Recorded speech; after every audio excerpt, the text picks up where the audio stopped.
there was a practice where you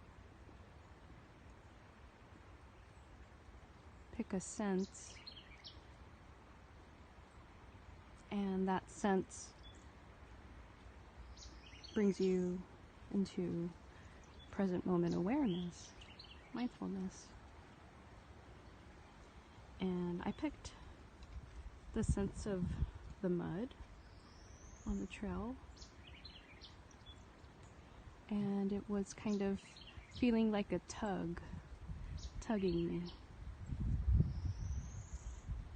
as if tugging me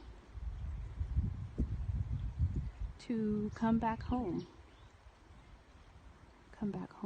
to the present moment, come back home to the body,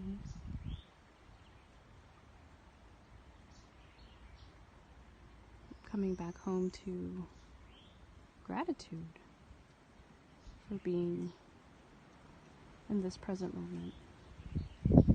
Sometimes present moments are hard, but it's where we live. And there's a practice where you can stop